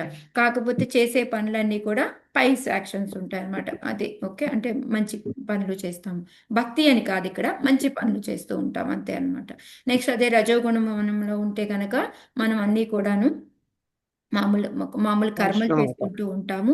కాకపోతే మనము ఈ భూ ప్రపంచంలోనే మళ్ళీ జన్మ అనేది తీసుకుంటాం. ఒక్కోసారి మనుషుల్లాగా రావచ్చు, ఒక్కొక్కసారి జంతువులాగా కూడా మనం రావచ్చు అనమాట. అదే తమో గుణంలో ఉంటే ఏమవుతుంది అంటే మనం అంతా కూడాను నరకలోకాలకి వెళ్ళిపోతూ ఉంటాం, కింద అధోలోకాలకి వెళ్ళిపోతూ ఉంటాము, పూర్తిగా మనము జంతువుల జన్మే తీసుకుంటాము అనమాట. సో ఈ విధంగా మనము రకరకాలుగా మనము పరిభ్రమిస్తూ మనము తిరుగుతూ ఉంటాము అని చెప్పేసి చెప్తూ ఉన్నారు అనమాట. అయితే అక్కడి నుంచి మనం ఏంటంటే ఈ 29వ శ్లోకంలో మనకి ఎలాంటి బాడీస్ తీసుకుంటాము, ఒక్కోసారి కుక్క లేకపోతే వృషం లాగో లేకపోతే దేవతలాగో ఏదో ఒకలాగా అనమాట మనము ఈ విధంగా తీసుకొని అక్కడే పడి తిరుగుతూ ఉంటాము అని చెప్పేసి చెప్తూ ఉన్నారనమాట. సో అది ఆయనకి అర్థం అవడం కోసం ఒక డాగ్ ఎగ్జాంపుల్ కూడా చెప్తారనమాట. ఎలా అంటే ఒక కుక్క, ఇందాక మాతాజీ చెప్పినట్టు యశోదా మాతాజీ, కుక్క ఏంటంటే ఫుడ్ తినడానికి వెళ్తుంది, వెళ్ళినప్పుడు ఏం చేస్తుంది, తనకి పనిష్మెంట్ దొరుకుతూ ఉంటుంది, ఒక్కోసారి మామూలుగా మంచిగా ఫుడ్ దొరుకుతూ ఉంటుంది అనమాట. సేమ్ అదే విధంగా మనం కూడా ఏంటంటే ఒక్కోసారి ఊర్ధ్వలోకాలకి, ఒక్కోసారి అధోలోకాలకి మధ్య లోకంలో పడి మనకి అలా పరిభ్రమిస్తూ ఉంటాము అని చెప్పేసి మనకి 31 శ్లోకంలో చెప్తారనమాట. సో ఇలా అని మరి దీని నుంచి ఎలా తప్పించుకోవాలి అని అంటే మనం ఏం చేస్తాము అంటే మనంతట మనము ట్రైల్ వేస్తూ ఉంటాము తప్పించుకోవడానికి. కానీ దాన్ని ఎలాగా అంటే ఇందాక మనకి రవిశశి మాత చెప్పినట్టు ఈ బర్డెన్ని తీసి ఒక గోనె సంచి ఉందనుకోండి, దాన్ని తీసి ఒక బరువు నెత్తి మీద, ఈ భుజం మీద లేకపోతే చంకలో ఈ విధంగా పెట్టుకొని మనము మార్చుకుంటూ ఉంటాం అనమాట, ట్రాన్స్ఫర్ చేసుకుంటూ ఉంటాము. కానీ అది కరెక్ట్ అయిన పద్ధతి కాదు అనేసి అలా అంటే దానికి ఎగ్జాంపుల్ ఎలా చెప్తారు అంటే, మనం ఏదైనా ఒక తప్పు చేస్తున్నాం అనుకోండి, దానికి పరిహారార్థం ఈ పూజ చేయండి, ఇది చేస్తే మీకు ఆ పాపం పోతుంది అని చెప్తూ ఉంటారు కదా. అది ఏంటంటే ఉపశమనం మాత్రమే కానీ పూర్తి నివారణ కాదు అనేది మనకి ఇక్కడ నారదుల వారు చెప్తారనమాట. అప్పుడు ఇక మరి ఏంటి, ఇప్పుడు మనం రావడానికి కారణం తెలిసింది, మనం ఎలా పడి తిరుగుతూ ఉంటామో తెలిసింది, మనంతట మనం ట్రై చేస్తే మామూలుగా భారం తగ్గించడమే కానీ పూర్తిగా సొల్యూషన్ అనేది లేదు అని తెలిసింది. మరి ఏంటిది పూర్తి సొల్యూషన్ అంటే 34 నుంచి 41 శ్లోకాల వరకు కూడా నారదుల వారు మనకి చెప్తూ ఉన్నారనమాట. మనం ఏం చెయ్యాలి అంటే ఓన్లీ భక్తి అనేది పూర్తి సొల్యూషను. కానీ దాన్ని ఎలా అంటే వివరించి చెప్తున్నారనమాట. ఫస్ట్ మనలో ఏంటంటే అంతర్గతంగా మనలో కృష్ణ చైతన్యం అనేది ఉంది. దాన్ని మేల్కొల్పడం అనేది చేయడం వల్ల అనమాట. సో అలా చేయడం ఎలా కుదురుతుంది అంటే ఓన్లీ గురువు ద్వారా. ఆ భక్తి అనేది పెరగాలి, బయటికి రావాలి అంటే ఏంటి, మనకి ఒక గురువు రావాలి. ఆ గురువు ద్వారా ఏంటి అంటే మనం భక్తి చేసుకుంటూ ఉంటే మనలో ఉన్న చైతన్యం అనేది పునరుద్ధరించబడుతూ ఉంటుందన్నమాట. సో అది ఎలా చెయ్యాలి అంటే మనము భక్తిలో ఉన్నాము అంటే వినడం అనేది చెయ్యాలి. ఫస్ట్ ఏంటంటే వినడం. ఆ వినడం ద్వారా ఏంటంటే మనము భగవంతుడిని కూడా చూడగలుగుతూ ఉంటామంట. ఆ వినడం అనేది ఎలా వినాలి, ఎక్కడ వినాలి అనేది మనకి మళ్ళీ చెప్తూ ఉన్నారనమాట. ఎలా అంటే ఒక శుద్ధ భక్తుల దగ్గరికి వెళ్ళి మనం వినాలి. వాళ్ళు ఎలా అంటే కంటిన్యూస్గా ఎప్పుడు కూడా తరంగాల్లాగా వాళ్ళది ఎలా వెళ్తూ ఉంటుంది, వాళ్ళు ఎప్పుడు చాంటింగ్ చేస్తూ ఉంటారు, మాట్లాడుతుంటే ఎలా అయితే నది తరంగాలు వెళ్తూ ఉంటాయో అదేవిధంగా వాళ్ళు కంటిన్యూస్గా భగవంతుడి గురించే మాట్లాడుతూ ఉంటారనమాట. అది తప్ప ఇంకోటి ఏది చేస్తూ ఉంటారనమాట. సో అలాగ మనము వాళ్ళ దగ్గరికి వెళ్ళి మనం వినాలి అని చెప్పేసి. సో మరి వింటే వచ్చే లాభం ఏంటి అంటే మనకి ఈ ఆకలి దప్పికలు మళ్ళీ ఏమంటారు ఇది మోహము, భయము, శోకము ఇవన్నీ కూడా మనకి పోతాయి అనమాట. సో మనం భక్తిలోకి వెళ్ళి గురువు దగ్గరికి వెళ్ళి మనం వినాలి, ఎలాంటి వాళ్ళ దగ్గరికి వినాలి, వినిన తర్వాత వచ్చే లాభం ఏంటి అనేది చెప్పారనమాట. అంతేకాకుండా ఏంటంటే మనకి రకరకాల డిస్టర్బెన్సెస్ ఉంటాయి అనమాట. ఆ డిస్టర్బెన్సెస్ ఏంటి అంటే ఈ ఆకలి తప్పికలు అనమాట. ఇవన్నీ కూడాను మనం ఎప్పుడైతే భక్తిలోకి వెళ్తామో గురువుల యొక్క అసోసియేషన్లో ఉంటామో ఇవన్నీ కూడా పోతాయి అని, అందుకని భక్తి యోగం తప్ప ఇంకోటి మార్గం లేనే లేదు అనేది మనకి 34 నుంచి 41 శ్లోకాల వరకు కూడా చెప్పారు. అక్కడే మనం ఒక ఏమంటారు మొత్తం 26 శ్లోకం నుంచి మనకి 41 శ్లోకాల వరకు కూడా మనం ఆల్మోస్ట్ 12-16 లెసన్స్ మనం చెప్పుకున్నాం ఆ రోజు. మీకు గుర్తుందో లేదో మళ్ళీ ఒకసారి రేపు చెప్తాను, రివిజన్ చేసుకుందాం దాన్ని. సో ఇప్పుడు మళ్ళీ 42 నుంచి 51 వరకు కూడా ఏంటి అంటే మనకి ప్రాచీన బర్హి చెప్తున్నాడు అనమాట. నువ్వు యజ్ఞాలు అనేది మానేయి, ఇంకా అది అసలు చెయ్యొద్దు అని చెప్తున్నారు. సో దానికి చెప్తూ ఆయన ఏం చెప్తున్నారు అంటే ఈ భగవంతుడిని తెలుసుకోవడం అనేది పూర్తిగా సంభవం కాదు. నేను ఇంకా ఎంతో మంది బ్రహ్మ, శివ, మళ్ళీ సప్త ఋషులు వీళ్ళందరం కూడా భగవంతుడిని స్వయంగా చూస్తూ ఉన్నప్పటికీ కూడా మాకందరికీ తపస్సుల ద్వారా వేరే వేరే పద్ధతుల ద్వారా మేము జ్ఞానం తెలుసుకొని భగవంతుడిని స్వయంగా చూసినప్పటికీ కూడా పూర్తిగా భగవంతుడి గురించి మాకు తెలియదు అని చెప్తూ ఉన్నారనమాట. సో మాకే అవ్వలేదు అంటే ఇంకా కర్మయోగం ద్వారా జ్ఞానయోగం ద్వారా అవుతుందా అంటే అది కూడా జరగదు. ఆ పని కూడా వాళ్ళు కూడా నేర్చుకోలేరు అనేది మనకి ఈ 42 నుంచి 51 వరకు చెప్తున్నారనమాట. మరి ఎవరు తెలుసుకోగలరు అంటే ఓన్లీ భక్తులు మాత్రమే భగవంతుడి గురించి తెలుసుకోగలరు అని చెప్తూ ఉన్నారనమాట. ఇంకా ఆ భక్తులు కూడా వాళ్ళ గోల్ ఏముంటుంది అంటే వాళ్ళు ఎప్పుడూ కూడా వేదాల్లో చెప్పిన దాన్ని ఫాలో అవుతూ భగవంతుడిని ఒక గోల్గా పెట్టుకుంటారు అనేది కూడా వాళ్ళు చేసే పనులు కూడా ఎలా ఉంటాయి, భగవంతుడికి ఎప్పుడైతే ప్లీజింగ్ అంటే ఎంత ఆనందాన్ని కలిగిస్తాయో అలాంటి పనులే వాళ్ళు చేస్తూ ఉంటారు అని చెప్పేసి. మరి ఎందుకు మా గురువు గారు నాకు నేర్పారు కదా, మరి వాళ్ళకి ఎందుకు తెలియలేదు, మీరు చెప్పేది వాళ్ళు చెప్పేది డిఫరెంట్గా ఉంది కదా అని ఏదైనా డౌట్ వస్తుందేమో అని. అది అందరికీ కూడా భగవంతుడి గురించి అర్థం కాదు. ఒకవేళ డివోటీస్కి ఎందుకు అర్థమవుతుంది అంటే వాళ్ళకి మాత్రమే. ఎందుకంటే వాళ్ళకి ఫూలిష్ అంటారు కదా, మూఢులకి ఏంటంటే ఈ భగవంతుడి గురించి చెప్పినప్పటికీ కూడా మనం ఇప్పుడు ఎంతో మందికి చెప్తాము భగవంతుడి గురించి, అందరికీ మైండ్లోకి ఎక్కుతుందా? నేను మీ అందరికీ చెప్పాను, మేము కృష్ణ కథ ఆదేశంలో కతార్లో ఉన్నప్పుడు మేము ఒకేసారి 25 మంది అటెండ్ అయ్యేవాళ్ళం క్లాసులకి. చిన్నగా అందరూ డ్రాప్ అవుట్ అవుతూ మేబీ 2 రౌండ్లు చేశారు కొన్ని రోజులు 4 రౌండ్లు చేశారు. నెమ్మదిగా పోయి ఇప్పుడు అసలు మొత్తానికి కంప్లీట్గా భక్తిలో లేకుండా ఉన్నారు.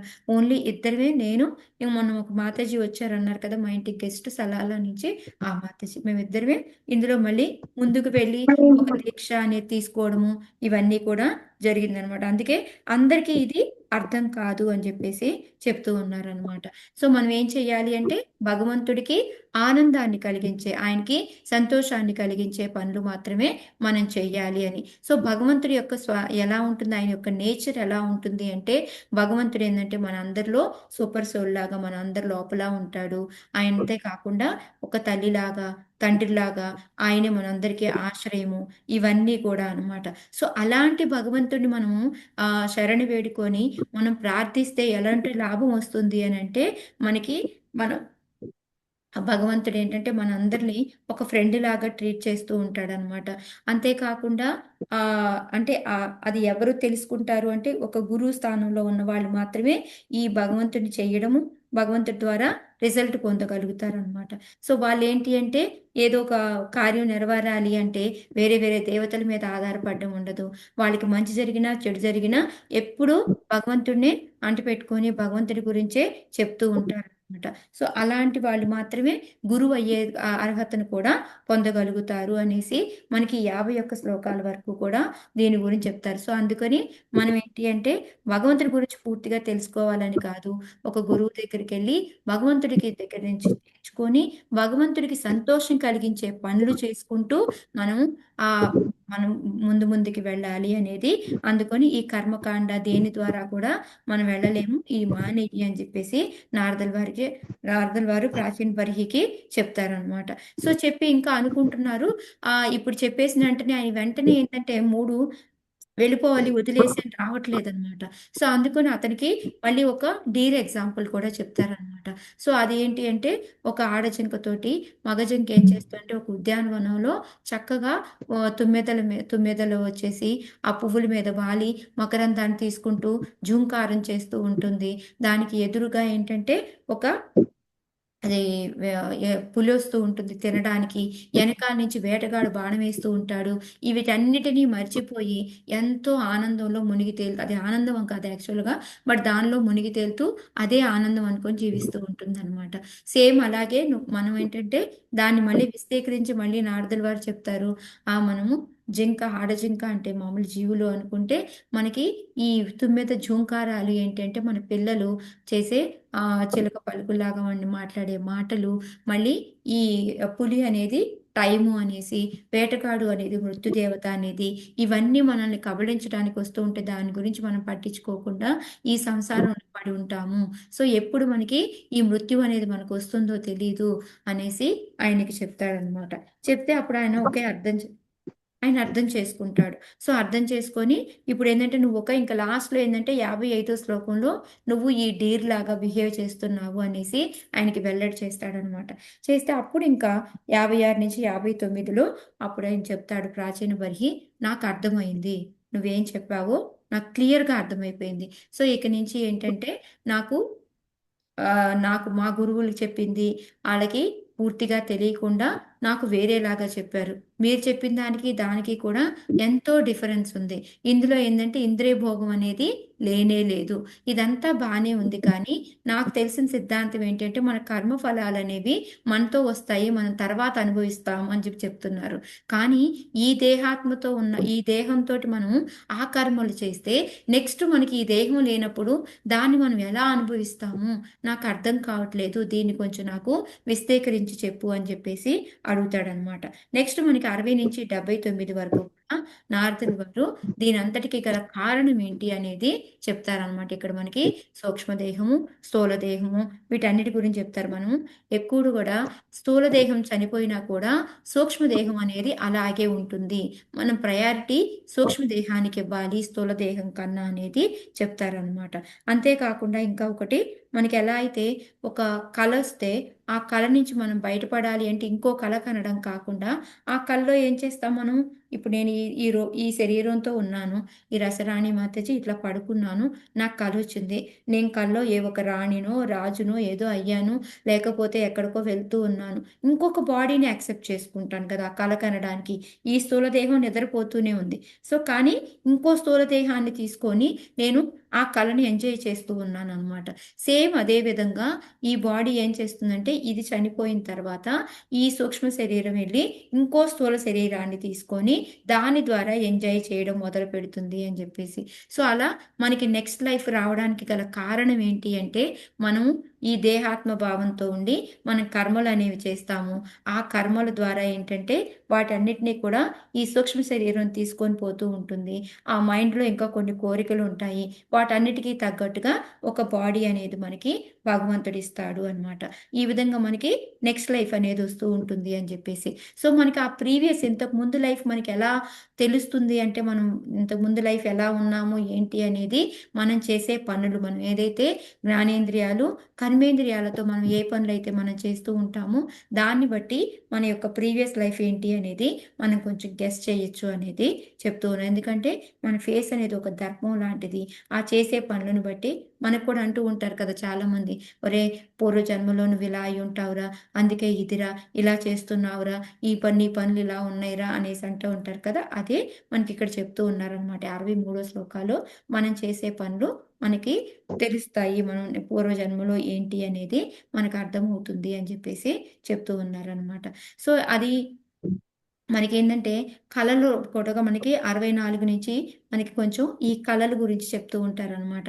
ఎట్లా మనకి ఎలా అయితే మనకి ఏమంటారు, మనకి కొన్ని కొన్ని కళలు వస్తూ ఉంటాయి. అవి మనం ఎప్పుడు కూడా చూడలేదు, మనం ఎప్పుడు కూడా ఎక్స్పీరియన్స్ అవ్వలేదు. అంటే మీనింగ్ ఏంటి అంటే ఇవి ఇంతకు ముందు జన్మలోనూ లేకపోతే ముందుకు ఇంకా రాబోయేయో ఏవో అనమాట. అవన్నీ కలిపి మిక్స్ అయ్యి మనకి రకరకాలుగా వచ్చేస్తూ ఉంటాయి అని చెప్పి చెప్తూ ఉన్నారు. ఎందుకు అవి వస్తాయి అని అంటే మన మైండ్ ఏంటి అంటే ఒక స్టోర్ హౌస్ లాంటిది. అది అన్ని రకాలైన ఇంప్రెషన్స్ ఉంటాయి కదా, మనం ఒక్కొక్క రకంగా ఒక్కో టైంలో ఏమేమి అనుభవించామో వాటన్నిటినీ కూడా స్టోర్ చేసుకొని ఉంటుందన్నమాట. సో అవి ఏంటంటే మనకి కళల రూపంలో ఒక్కొక్కసారి అవి బయటకు వస్తూ ఉంటాయి అని చెప్పి చెప్తూ ఉంటారు. అందుకనేవి మనకు ఒక్కొక్కసారి ఎలా అంటే కంబైన్డ్గా వస్తూ ఉంటాయి. ఒక సముద్రము ఒక కొండ విడివిడిగా చూస్తూ ఉంటాము, కానీ కొండ మీద సముద్రం ఉన్నట్టుగా వస్తూ ఉంటుంది. సో ఈ విధంగా మనకి ఒక ఏదో బంగారం మౌంటైన్ చూసినట్టుగాను, సో ఆ విధంగా రకరకాలుగా మనకి కళలు వస్తుంటాయి. ఇవన్నీ ఏంటి అంటే ఒకేసారి అనుభవించినవి కాదు, ఇవన్నీ కూడా రకరకాలుగా ఉన్నవన్నీ కూడా మిక్స్ అయిపోయి మనకు వస్తూ ఉంటాయి అని చెప్పేసి మనకి మైండ్ అనేది ఒక పెద్ద స్టోర్ హౌస్. ఈ మైండే మెయిన్గా మనకి కారణము. ఈ ఇంప్రెషన్స్ అన్నిటినీ దాచుకొని వాటిని ఎంజాయ్ చేయాలి అని అనుకుంటూ ఉంటుంది. ఆ ఎంజాయ్ చేయాలి అనుకున్నప్పుడు దానికి సరైన బాడీ రాకపోతే పిశాచ రూపంలో ఉంటుంది. సో ఈ విధంగా మనకి మనము ఎప్పుడు ఇలాంటివన్నీ కూడా మనం తప్పించుకొని బయటికి రావాలి అంటే మనం ఏం చెయ్యాలి అంటే మనం ఎప్పుడు కూడా కృష్ణ కాన్షియస్లో ఉండాలి అనేసి మనకి లాస్ట్ మనకి ఏదైతే 79వ శ్లోకం ఉంటుందో దాంట్లో మనకి చెప్తూ ఉంటారనమాట. సో మనమే మెయిన్గా చేయాల్సింది ఏంటి, భక్తే చెయ్యాలి. కానీ దాంట్లో మన ఫాల్స్ ఐడెంటిటీ ఏంటంటే మనము ఈ దేహము అని అనుకుంటున్నాం కదా, దాని నుంచి మనము బయటపడాలి అనేది మనకి మెయిన్గా మనకి ఈ 69 వరకు కూడా ఈ కళల ద్వారా మనస్సు అనేది ముఖ్యము, దాని ద్వారానే ఇవన్నీ జరుగుతున్నాయి అనేది చెప్తూ ఉన్నారనమాట. సో ఇప్పుడు మరి ఎట్లాగా మరి ఇదంతా కూడా ఈ సూక్ష్మ శరీరం ఉంది, ఇది డిస్ట్రాయ్ అవ్వాలి, మన సెన్సెస్ అన్నీ కూడా ఇన్యాక్టివ్లో ఉంటాయి, ఇవన్నీ కూడా అనేది ఎట్లా తెలుస్తుంది ఏంటి అనేది నిన్న మనం అన్నీ కూడా చెప్పుకున్నాం కదా. మనకి ఎప్పుడైతే మన శరీరం లోపల మన సూక్ష్మ శరీరం అనేది ఎట్లా ఉంటుంది అంటే ఇంద్రియాలు అన్ని 16 కూడా మనకి మిక్స్ అయి ఉంటాయి, కానీ అవన్నీ కూడా డెవలప్లో ఉండవు అనమాట. ఎప్పుడైతే మళ్ళీ మనకి స్థూల శరీరం దొరుకుతుందో అది దొరికినప్పుడు మాత్రమే దానికి డెవలప్మెంట్ అనేది వస్తుంది, దాని ద్వారా అది పనులు చేయడం అనేది మొదలు పెడుతుంది అని చెప్పేసి చెప్తూ ఉన్నారనమాట. సో మనకి అందుకనే దానికి ఎగ్జాంపుల్గా ఏం చెప్పారు, క్యాటర్ పిల్లర్ది కూడా చెప్పారు. ఎలా అయితే ఒక ఆకు నుంచి ఇంకో ఆకుకి పట్టుకొని ఈ ఆకుని ఎలా వదిలేస్తుంది, అదే విధంగా ఈ సూక్ష్మ శరీరం ఏంటి అంటే ఇప్పుడు మనకి ఈ శరీరాన్ని వదిలింటనే ఇంకో శరీరాన్ని తీసుకుంటుంది అని చెప్పేసి మనకి ఎగ్జాంపుల్ తోటి ఎగ్జాంపుల్తో చెప్పారనమాట. సో అందుకని లాస్ట్ 79వ శ్లోకంలో ఏం చెప్పారు, సో ఇవన్నిటి నుంచి మనం తప్పించుకొని మనం భగవంతుడి దగ్గరికి వెళ్ళాలి. భగవంతుడు ఎవరు అంటే మనకి ఆయనే సృష్టి స్థితి లయ అన్నీ కూడా ఆయన ద్వారానే జరుగుతాయి. హరే కృష్ణ. మాతాజీ. సో మనం అందరూ సృష్టి స్థితి లయ అన్ని కూడా భగవంతుడి నుంచే జరుగుతాయి, భగవంతుడి ఆధీనంలోనే ఉంటాయి. కాబట్టి ఆయన శరణు వేడుకొని మనం ముందుకు వెళితే మనం ఈ ఈ ఈ ఏమంటారు ఈ సంసార బంధనం నుంచి బయటపడచ్చు అని చెప్పేసి మనకి లాస్ట్ లో చెప్తారనమాట. తర్వాత 80 నుంచి 82 వరకు ఎప్పుడైతే నారదుడు గారు చెప్పారో, చెప్పిన తర్వాత ఈ ప్రాచీన బర్హి ఏం చేస్తాడు, ఈ వాళ్ళు వచ్చే వరకు కూడా వెయిట్ చేయడం అనమాట. వెంటనే యాక్ట్ చేసుకొని యాక్చువల్ గా చెప్పాలి కర్తవ్యం నేనేంటంటే పాలు ఉంచిన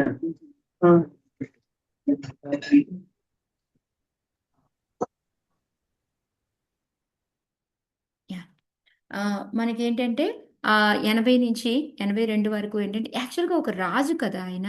రాజు అలాగ ప్రజలను వదిలిపెట్టి వెళ్ళిపోవచ్చు, అది కరెక్ట్ అంటారా? హరే కృష్ణ. మంత్రికి అప్పచెప్తారు. ప్రజల యోగక్షేమాలు చూసే తను వెళ్ళిపోతే అది కరెక్ట్ కాదు అది కదా కరెక్ట్ మాతాజీ. కాదు కదా, మరి ఎందుకు వెళ్ళాడంటారు? ఆయనకి ఉండొచ్చు కదా, వచ్చి ఆయనకి కొడుకులోకి వచ్చాక అప్పటికే లేట్ కొడుకుల్ని అయిపోయింది నాశనం కదా. గురువు చేసి. చెప్పాడు కదా మాతాజీ, గురువు చెప్పినప్పుడు వెళ్ళాడు మాతాజీ. 6 మంది గురువులా మెయిన్ వచ్చారు ఏంటంటే కదా. వృత్తాంతం అంతా వినిన తర్వాత ఏమైంది, ఆయనకి ఒక మృత్యు అనేది ఎప్పుడు వస్తుందో తెలియదు, రేపే రావచ్చు. నేను ఇంకా పిల్లల కోసం వెయిట్ చేస్తే ఎట్లా కుదురుతుంది, ఆల్రెడీ ఇప్పటికీ నేను చాలా టైం వేస్ట్ చేసుకున్నాను అని ఆయనకి రియలైజ్ అయ్యాడు. కాబట్టి వెంటనే కొడుకులకి ఏమేం చెయ్యాలో అన్నీ కూడా రాసి మంత్రులకు చెప్పేసి ఆయన వెంటనే మూటాముల్లా సర్దేసుకొని ఆయన వెళ్ళిపోయాడు అనమాట. ఇటుపక్కేమో మనకి సిద్ధాశ్రమానికేమో నారదుల వారు వెళ్ళిపోయారు. ఈయనేమో కపిలాశ్రమానికి వెళ్ళిపోయి అక్కడ ఏంటంటే తపస్సు చేసుకొని చక్కగా ఆధ్యాత్మిక స్వరూపం తెచ్చుకొని భగవంతుడితో సమానమైన రూపాన్ని పొంది సారూప్యముక్తి మనం లేకపోతే శాస్త్రి కూడా చెప్పుకోవచ్చు. సో ఆ విధంగా ఆయన వెళ్ళిపోయారు అనమాట. సో ఆ తర్వాత మనకి 83 నుంచి మనకి ఈ వృత్తాంతం వలన వచ్చే ఫలశ్రుతి చెప్తున్నారనమాట. అది ఎవరు చెప్తున్నారంటే మైత్రేయులు వారు చెప్తున్నారు మనకి. సో మనకి దేహాత్మ భావన పోతుంది. నెక్స్ట్ ఏంటంటే మనకి ఈ ఈ వృత్తాంతం అంతా కూడా మనం పాడడం వీటన్నిటి వలన ఈ భౌతిక జగత్తు కూడా పావనం అవుతుంది, మన హృదయం కూడా పవిత్రం చెందుతుంది. సో దాని ద్వారా ఏమవుతుంది అంటే మనకి ఈ భవబంధాల నుంచి మనం బయటపడగలుగుతాము అని చెప్పి, ఈ జ్ఞానం అనేది ఏదో కట్టు కదా కాకమ్మ కదా అనుకోవద్దు. ఇది నేను మా గురువు ద్వారా విన్నాను, ఇది ప్రామాణికమైనది, ఆధ్యాత్మికమైనది. ఈ వృత్తాంతాన్ని ఎవరైతే తెలుసుకుంటారో వాళ్ళకి ఈ దేహాంతర ప్రాప్తి అనేది ఎలా జరుగుతుంది, ఏం జరుగుతుంది అనేది తెలుసుకొని ఈ భవబంధాల నుంచి బయటపడతారు అనేసి మనకి ఈ ఫలశ్రుతి చెప్పేసి ఈ చాప్టర్ని ఎండ్ చేస్తారనమాట. సో మెయిన్గా మనం చేయాల్సింది ఏంటి అంటే ఈ చాప్టర్ ద్వారా మనకి కొన్ని విషయాలు ఏం తెలుస్తున్నాయి అంటే, మనము ఈ సూక్ష్మ శరీరంలో ఉన్న మైండ్ని బుద్ధిని మనము ఎప్పుడూ కూడా మంచిగా చేయాలి. సో ఏం చెయ్యాలి, ఎలా చెయ్యాలి అని అంటే ఫస్ట్ మన మైండ్ని మనం పవిత్రం చేసుకోవాలి. ఆ పవిత్రం ఎలా చేసుకోగలము అని అంటే మన కర్మలన్నిటినీ కూడా, కర్మాత్మజం బుద్ధి, మన కర్మలన్నిటినీ కూడా భగవంతుడి వైపుకి తిప్పుకోవాలన్నమాట. మన ఆలోచనలన్నిటినీ కూడా భగవంతుడి వైపుకి మనం చెయ్యాలి. ఎలా అంటే చేతో దర్పణ మార్జన ఉంది కదా శ్లోక, ఆ విధంగా మనం ఈ సంకీర్తన ఇవన్నీ కోరికలు అన్నీ కూడా భగవంతుడి వైపు తిప్పుతుంటే డౌట్ అంటాం కదా, మనం చేసే ప్లానింగ్. ఇప్పుడు ఏదైనా మనకు ఒక కోరిక వచ్చిందనుకో వెంటనే మనం ప్లానింగ్ చేస్తూ ఉంటాం. సో ఆ కోరికని ప్లానింగ్ని రెండింటినీ కూడా భగవంతుడి వైపుకి మనము మరల్చాలన్నమాట. ఆ విధంగా మనము మైండ్ని ప్యూరిఫై చేయగలుగుతాము. మరి తర్వాత ఇంటెలిజెన్స్ని ఏం చేయాలి, షార్ప్ చేసుకోవాలి. మనం దాన్ని ఇంకా ఇంకా పెంచుకోవాలన్నమాట. దాన్ని ఎలా పెంచుకోగలుగుతాము అంటే మనంతట మనము పెంచుకోలేము అనమాట. మన శాస్త్రాలని స్టడీ చేస్తూ ఉండాలి. అంతేకాకుండా మనంతట మనం చదివితే అర్థమైపోతుందా శాస్త్రాలు? అవ్వదు. ఇప్పుడు మనము విడిగా మనం ఏమీ అర్థం చేసుకోకుండా, నేనేమి లెక్చర్ వినకుండా డైరెక్ట్గా చదివచ్చి మీకు చెప్తాము అంటే నాకు రాదు. నేను కూడా కొన్ని లెక్చర్స్ వింటాను, మాతాజీతో డిస్కస్ చేస్తాను, ఇది ఇలా చెప్పొచ్చు, ఇది ఇలా చెప్పొచ్చు అనేసి అప్పుడు. సో అందుకని ఏంటంటే ఒక గైడెన్స్ తోటి మనము శాస్త్రాలు చదువుకోవడము, వాళ్ళ ద్వారా వాళ్ళ గైడెన్స్లో ఉండి భగవంతుడి యొక్క సేవ ఎలా చేయాలి అనేది మనం నేర్చుకుంటూ ఉండాలి అనమాట. సో ఆ విధంగా మనము ఈ ఇంటెలిజెన్స్ని మనం షార్పెన్ చేసుకుంటూ ఉంటాం అనమాట. సో తర్వాత మన ఫాల్స్ ఈగో అనమాట. ఫాల్స్ ఈగోని ఏంటంటే మన ఈగోని మన కోసం కాకుండా రీడైరెక్ట్ అనమాట. దాన్ని మనం కాదు భగవంతుడి వైపు తిప్పాలి అని చెప్పేసి మనం దాన్ని భగవంతుడి వైపు మరల్చాలన్నమాట. అది ఎలా కుదురుతుంది అంటే భగవంతుడి యొక్క సేవ చేసి మనం ఎప్పుడు దాసులమే అని అనుకుంటూ మనము భగవంతుడి యొక్క సేవ చేస్తూ ఉన్నాం అనుకోండి, అది కూడా ఎలాగా భగవంతుడికి సరెండర్ అయిపోయి ఒక గురువు ఆధ్వర్యంతో మనం భగవంతుడి యొక్క సేవ చేసుకుంటూ ఉంటే సరిపోతుంది. తద్విధి ప్రణిపాతేన పరిప్రశ్నైన సేవయ, ఆ విధంగా అన్నమాట. సో ఈ విధంగా మనము మన మైండ్ని, మన మనసు, బుద్ధి, అహంకారాన్ని మనం పవిత్రం చేసుకోవాలి. దీన్నేమో షార్ప్ చేసుకోవాలి, దాన్నేమో ఇండైరెక్ట్ చేయాలంటే దాన్ని భగవంతుడు రీడైరెక్ట్ అనమాట. భగవంతుడి వైపు మన దాసులమి అనేది ఎప్పుడూ గుర్తుపెట్టుకుంటూ మనం ఆ విధంగా మనము పనులు చేస్తూ ఉంటే, సో భగవంతుడి సేవ కూడా ఎలా చేయాలి, నాకు నచ్చింది కాదు, ఓకే నాకు ఈ పని ఇష్టం కాబట్టి నేను ఇదే సేవ చేస్తాను అని కాదు. మనకి ఎలాంటి సేవ వచ్చినా కూడా దాన్ని మనం చెయ్యాలన్నమాట. గురువు గారు చెప్పి నీకు ఇది చెయ్యి అంటే నాకు ఇది రాదు, నాకు ఇది నచ్చదు, నాకు ఇలా అని కాదు. అలా ఉంటే మన మైండ్ ప్యూరిఫై అవ్వదు, ఇంటెలిజెన్స్ షార్ప్ అవ్వదు అనమాట. సో అందుకని మనకి ఏది నచ్చుతుందో కాకుండా మనకి నచ్చకపోయినా కూడా అది సేవ, భగవంతుడి సేవ అని మనం చేస్తూ ఉండాలన్నమాట. సో ఈ విధంగా ఇవన్నీ తెలుసుకొని మనం వీటన్నిటిని చేసుకుంటే చిన్నగా మనం కూడా భక్తిలోకి ముందుకెళ్తూ మన ఆధ్యాత్మిక స్వరూపం తెచ్చుకోవడానికి మనము ప్రయత్నించవచ్చు అన్నమాట. హరే కృష్ణ.